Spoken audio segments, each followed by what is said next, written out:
Hello to all the comic fans, Marvel geeks, and all the nerds in between. Welcome to another episode of the Vigilante Vibes podcast, where we talk all things Marvel, along with other fandoms, but without the toxicity that's taken up way too much space in each and every fandom. I'm your host, Megan Nicole, and we are here today to have another episode of Elevating the Nerdy Voices of the Rainbow, where we lift up the voices of the LGBTQIA plus communities. And today I am joined by my fellow comic book nerd, the lovely Bekka. I So why don't you tell us a little bit about yourself? My name's Bekka. I am 28. I have been a Marvel fan since I was about 7 years old, I think it was, but a comic book reader for the last 10 years. I think I was mainly movies before then, and I'm a massive Marvel nerd, to be honest. So yeah. Well, I do love that because I'm all about Marvel. I love it so much. So, you're in the LGBTQIA community. You said that you're ace. Yep, that's me.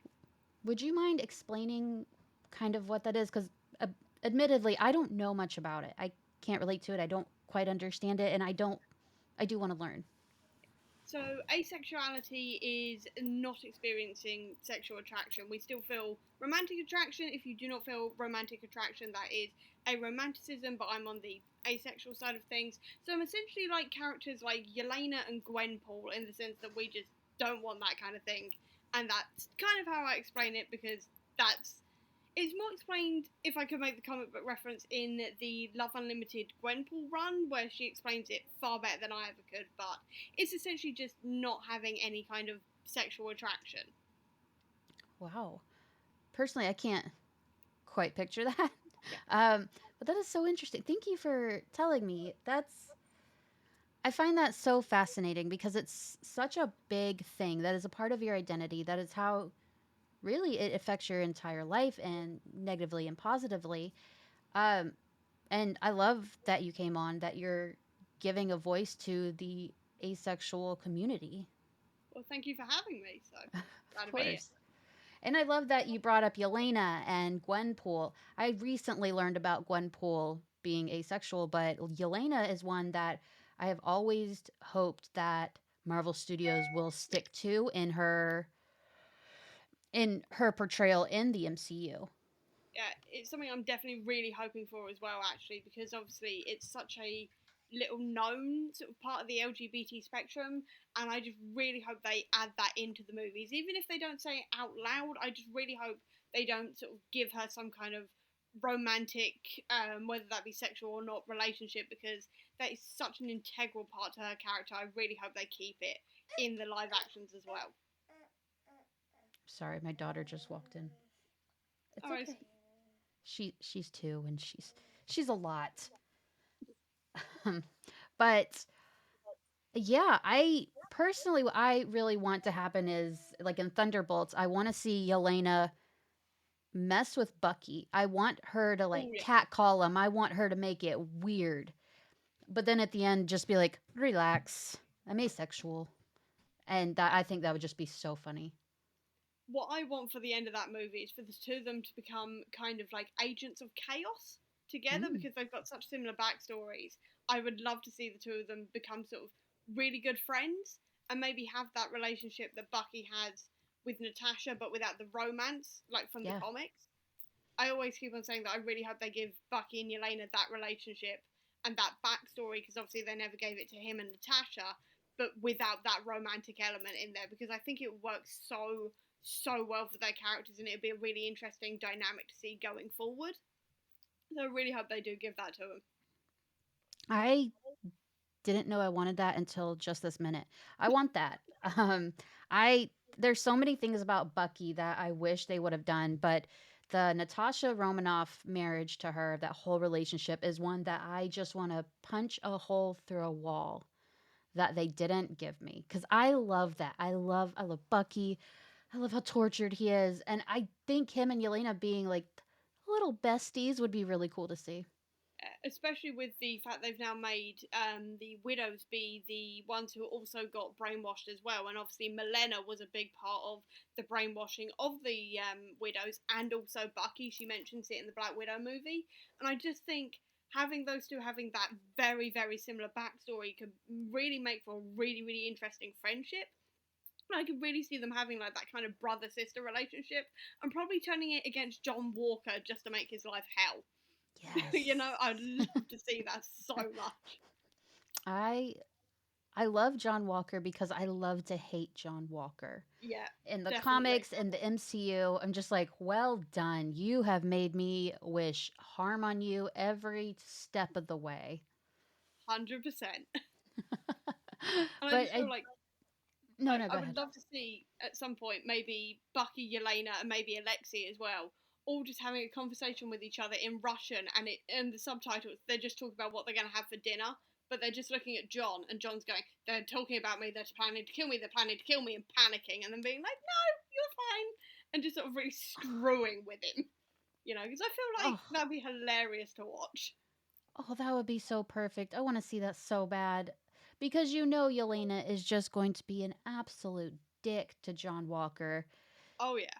And Bucky, he's going to do it too. I just know it. And I'm so excited to see it. There's so many different tones and different personalities that'll be in Thunderbolts that I've always loved in the comics that I'm so excited to see on the big screen. I won't lie, I am saving up every Thunderbolts comic I can get my hands on for when that comes out. Because usually, whenever a new thing comes out, I save up a whole bunch of that character's stuff or that team stuff, and then I mainline it for like the week or two beforehand. So then I've got all of the storylines in my head ready to go. So when I go to see the movie, I can then go, oh, they're actually about to do that, or that's a reference to that bit, and all of this kind of thing. It really helps with like my blog and everything else, but it's just really good fun to sort of go, oh, Easter egg, Easter egg, Easter egg, Easter egg as you're watching it because all the comics are in your head just then because you've just lived and breathed them for the last 2 weeks. I do the same thing. Trying to do that with Fantastic Four right now. Definitely should do it for Thunderbolts, but there's so much time. But I will Oh, say, yeah. like a new Thunderbolts comic that comes out tomorrow that I reviewed ahead of time, one I think you'll really dig is Thunderbolts Doomstrike. And it's in the Doctor Doom One World Under Doom event, and it's pretty good. Yeah, that's definitely on my list. It's on my pull list at the moment, but I'm leaving it for May because I like to, like I said, save all of these things up. And then that is definitely very high on the priority to read around that time. So did you read all the comics and all that for Captain America Brave New World? Yeah, I spent all of last week going through everything I could get my hands on to do with Sam as Captain America. I literally just finished the Nick Spencer run about 10 minutes before we started this actually, and I've read the this one here, which is the Fear Him. I also read the Tochi Onyebuchi one as well, which is the Captain America Cold War. Anything I could get my hands on to do with Sam, I was reading that all last week. And did you saw the movie already? I've seen it twice. I love that. What did you think of the movie? I really, really enjoyed it. I definitely think it's being overhated. Don't get me wrong, there's a few bits that could have been a little bit tighter in places, maybe, and just sort of maybe fleshed out a little bit more. But apart from that, I really, really enjoyed myself, and I definitely think the movie is getting overly hated. It absolutely is, but it's a black led film that doesn't include Steve Rogers. What can you Yeah. do? But I really enjoyed it too. My only there's only I have a few things wrong with it that I would have done personally different, but I will say the ending is was pretty it was underwhelming to me. But that's nothing against the characters or the cast because I think Anthony Mackie was perfect in this movie. Like I think it really signified why he is Captain America. I mean, for me, the ending really worked because I feel like it's leaning back on Sam's empathy and his start, which was obviously as a not exactly a therapist, but him running that therapy group. And I feel like him trying to talk down a villain really sort of separates how his Captain America is going to be compared to Steve's Captain America. Because Steve was not exactly like punching his way out of it, but Steve was more of like a physical action type of person, where I feel like Sam's going to be more of a let's see if we can maybe talk this out with some villains who can be talked down maybe and try that bit first. And I really did quite like that it sort of really showed Sam's empathy, and I feel like Sam's greatest strength is his empathy. So I really really like that myself personally. I I can did totally like see why like you thought it was yeah. abrupt. I did like that he talked him down because I completely agree. I think it showed a different side of Sam that does separate him from Steve Rogers. My thing is, it's like out of all that happened in the movie, all the build up, the big thing was the Red Hulk fight, and it's like I wanted to see at least 5 to 7 more minutes of it. To see like a Oh lot yeah, more definitely. damage done. Kind of wanted to see some people lose their life just to up the stakes a little bit. But they did what they did, and that's fine. I mean, they kept Red Hulk around, so oh, spoilers to anyone who hasn't seen the movie, my bad. Um, he's in the raft right now, just kind of chilling, and I'm interested to see where they go with him. Oh yeah, definitely. I think he's definitely going to come back at some point. I But you think don't so get someone too. like Harrison Ford to play Red Hulk and then just put him in one movie and then never see them again. So I definitely think But he'll be like, back. it's very possible because Harrison Ford is quite old. And Yeah, I'm worried about that because we already lost one Thunderbolt Ross. yeah. Uh, yeah. I feel the same way about potentially Patrick Stewart and Ian McKellen as coming back potentially as the X Men. I have been very worried about this since they started bringing back all of the original cast. I'm like, if you're going to use them, you may want to hurry up or just use the younger set, just as a just in case. Yeah, that's always been something because X Men. That's my thing. X Men. I Same here. would live and breathe X Men. And you see, look at Sir Ian McKellen or Patrick Stewart, and you're just kind of like, please don't ever leave this earth because we don't deserve you, but we want you to stay. Yeah, absolutely feel the same way, to be honest, because the X Men were my first hit at Marvel, to be honest. So that's the Oh, first thing I saw when I was 7. So I grew up with them. So I'm very much like, please don't ever leave. Like please just go to Tahiti. Just go live on Tahiti. that's an awesome To make the reference. Agents of Shield reference. So Have you read any of the new X Men comics? I am currently in the process of catching up with the Krakoan era because I got like a little bit the way through, and then because I buy them digitally, I was constantly waiting for them to go on sale just because it was a lot cheaper to wait until they were down to like £2.50 instead of like 12, £13 for a digital comic. And so I got really, really far behind, but I'm now up to the final part, I think it is. I'm getting into the Fall of X now, so I'm getting up to that bit at the moment, but it's just taking me a really long time because there's so many in Oh my those series, god. and trying to Yes. keep up with it all is just ridiculous. It was exhausting at that point when it was all coming out week to week because so much happened and there's so many crossovers and you have to keep up with every single thing. And I was like, man, they're asking the impossible by putting out so much at Yeah. once. So when they rebooted with From the Ashes, I was like, what are they going to do now, those little bastards? But I've loved pretty much everything that's come out with From the Ashes. I mean, like that's some of the best X-Men writing I've ever read.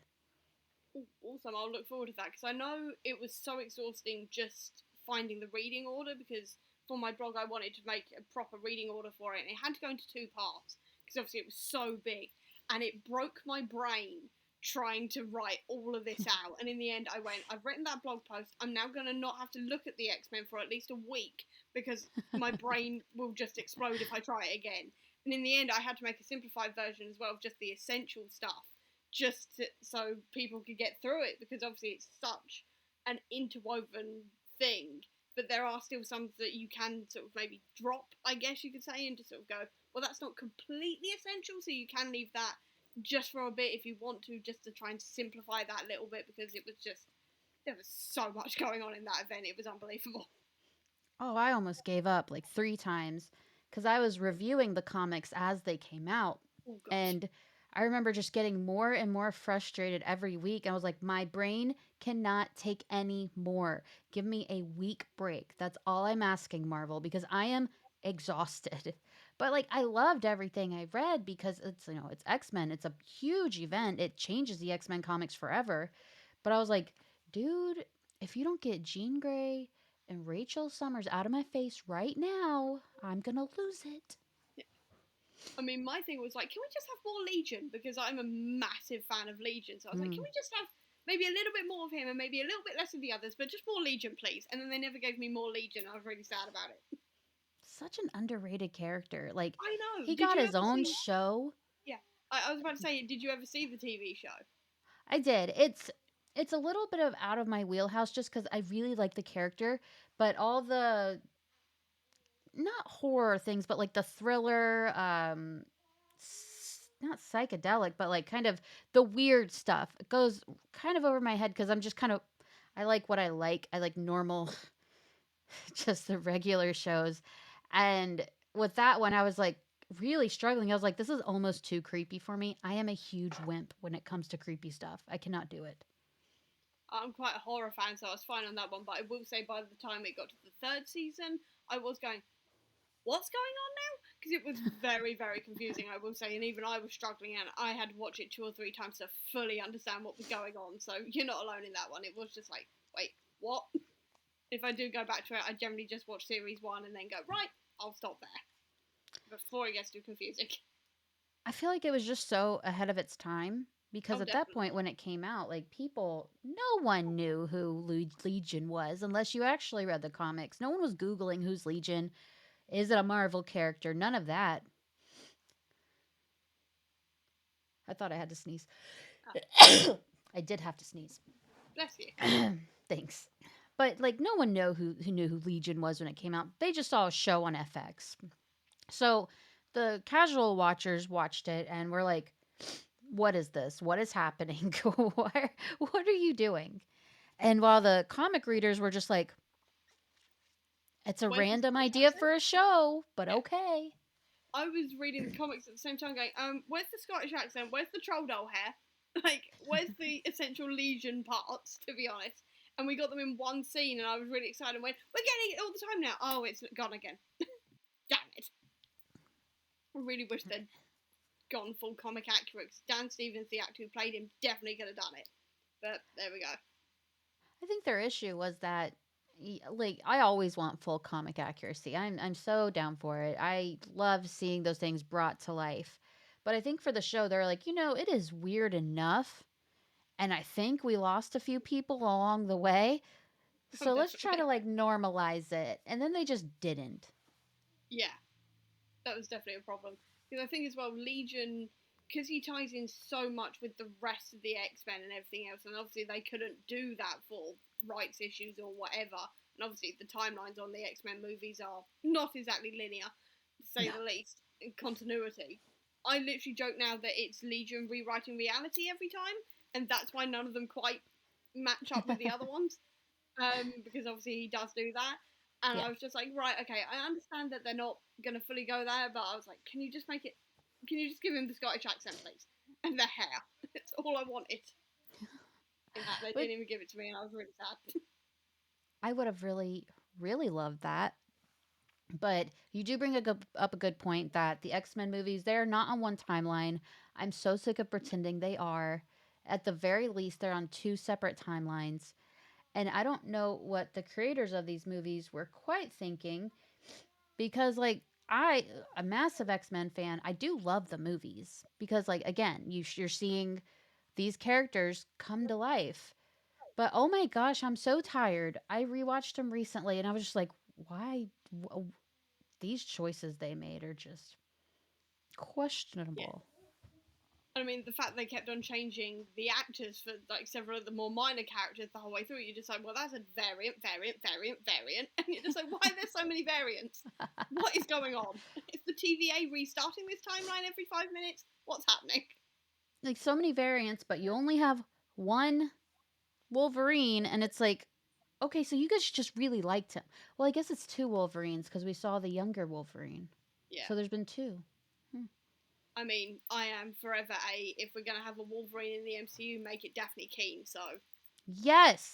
all over that because it continues Hugh's legacy, and but it also means you don't get a separate Logan where everyone's gonna go, that's not Hugh Jackman, and it continues on that legacy while giving you that Wolverine storyline that you need. Perfect solution.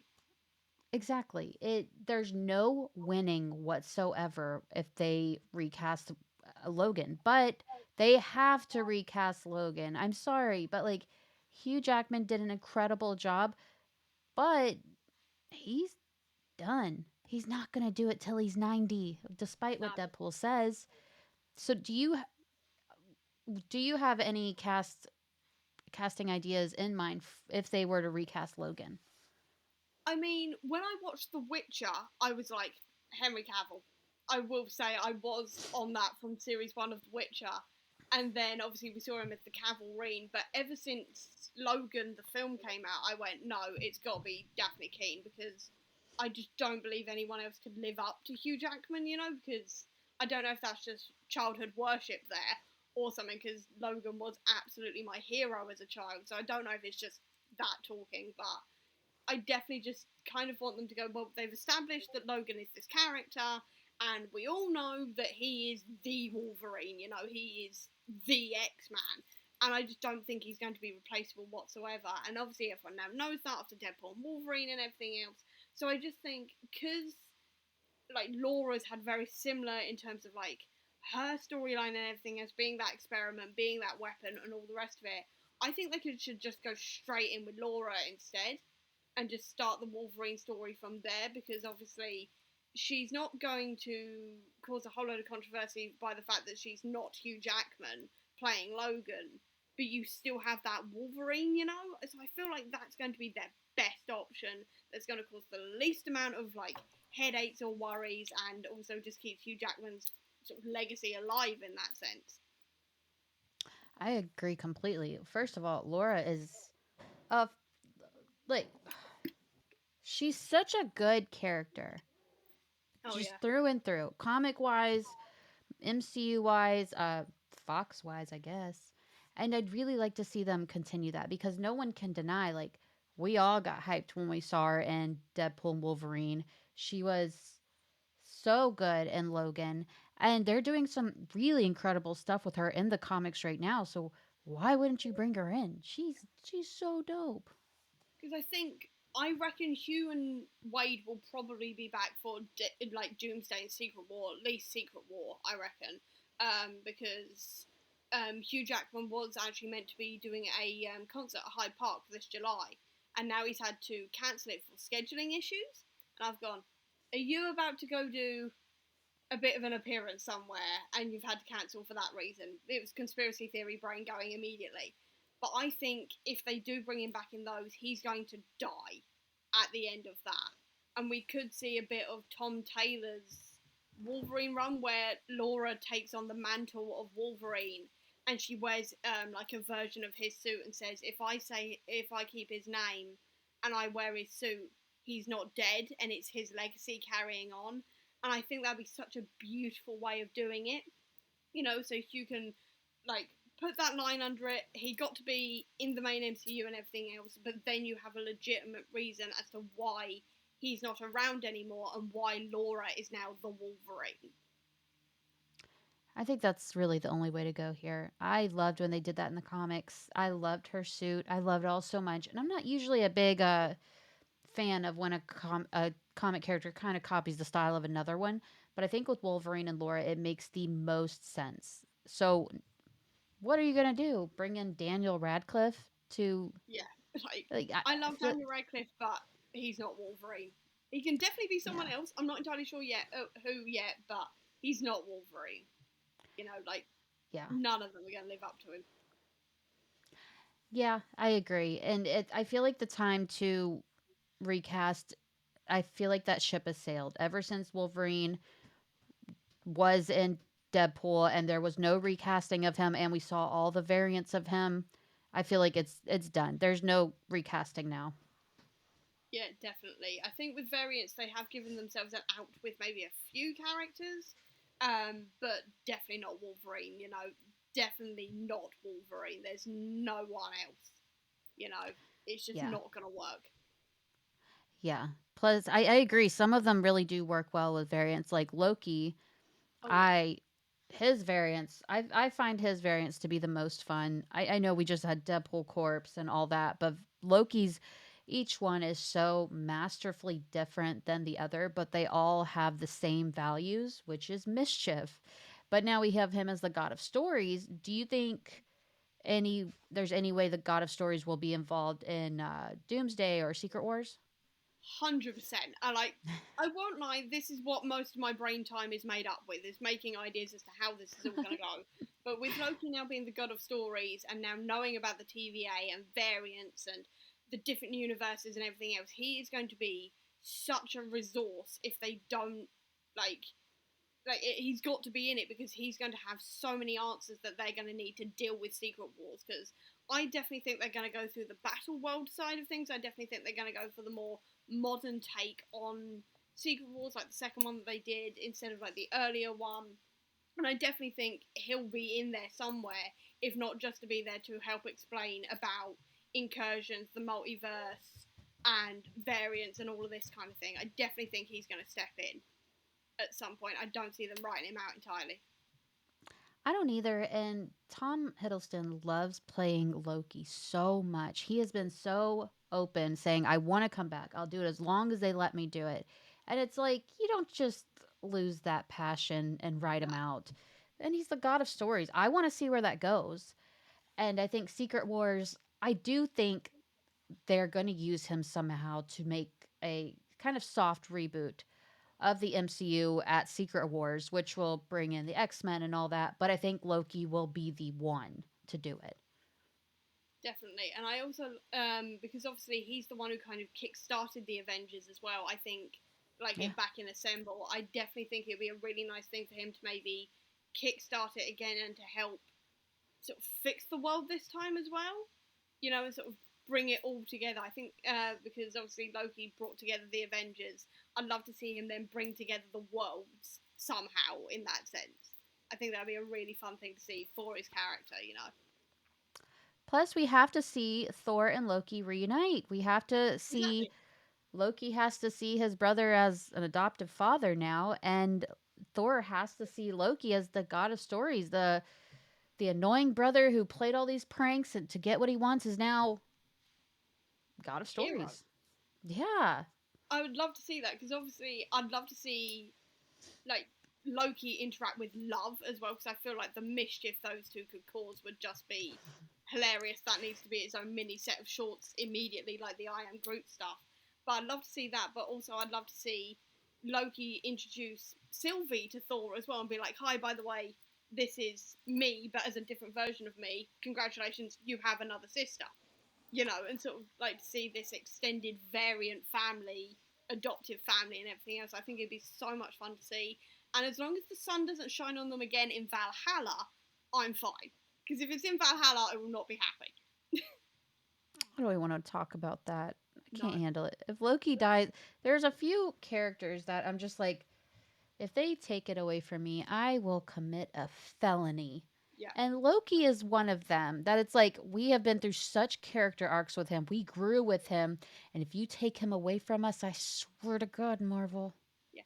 I mean, I remember watching Thor the Dark World for the first time and seeing Loki die and turning to the person I was with and going, I will swap Tony for Loki to come back. I was so Yup. I was like, I'm not having him go. He's not going. Give him back to me. And then obviously we got the ending, and I was like, and breathe. And I remember watching. I should have learned by this point. Watching the Loki TV show and watching him get pruned in the first one, I remember screaming, "No!" And everyone else in the house who was with me at the time went, "Oh, Loki's just died," and then screaming, "Oh, thank God!" When he came back, like when we saw him in the void, I was like, "Oh, thank God!" I should have realised by now that the guy doesn't die. Yeah. Like he's the Marvel equivalent of a cockroach. But I was like, don't kill him. Don't kill him. Yeah, it's like how Endgame Infinity War starts and they just Thanos offs Loki and everyone in the theater was like, "No, oh my god." I'm like, "Do you guys know who Loki is?" And I would, then Marvel said, "Oh, you're getting a Loki show." And I'm like, "What did I say?" yeah. I mean, what gets me is that Tom Hiddleston thought that was it when he got Oh, his next snap. He was like, "Oh, that's it." And then 2 weeks later, they went, "Actually, we've got an idea," and he went, "I'll do anything. Please just I didn't know that. That's yeah." amazing. So he genuinely thought that was it. He was gone. Everything else, and he was mourning him. And then 2 weeks later, they went, "Actually, we've got a show idea," and he was like, "Okay, I'm in." it's Loki. I'm here. You know, because he was already saying stuff like, "Oh yeah, I'll come back and play any other character as well. I don't want to leave," and everything else. But I was like, you're so Loki. There's no one else who could.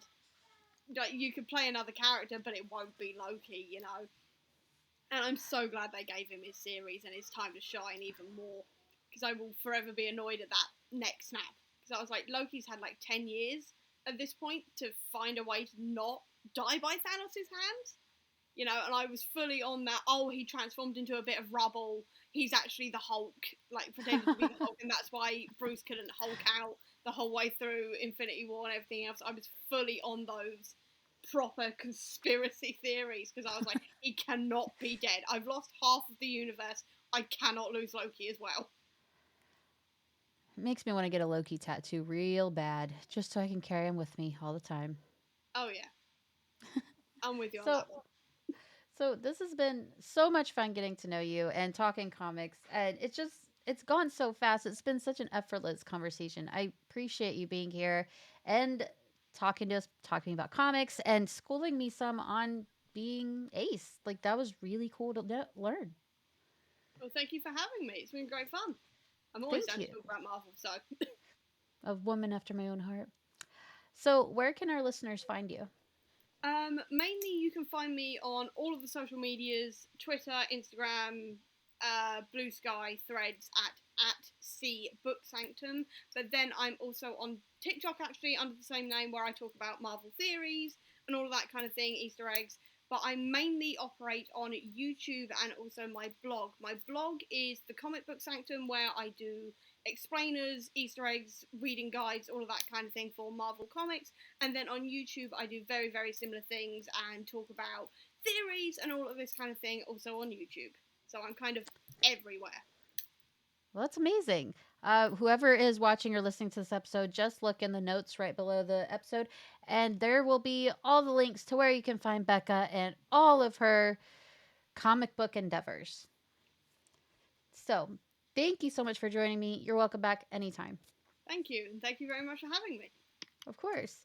Thank you for listening to this episode of the new and improved Vigilante Vibes. Wherever you're watching this episode, click that subscribe button so you don't miss any more of my amazing guests like Becca or any future episode. Thank you for listening. I hope you enjoyed it. Have a marvelous night.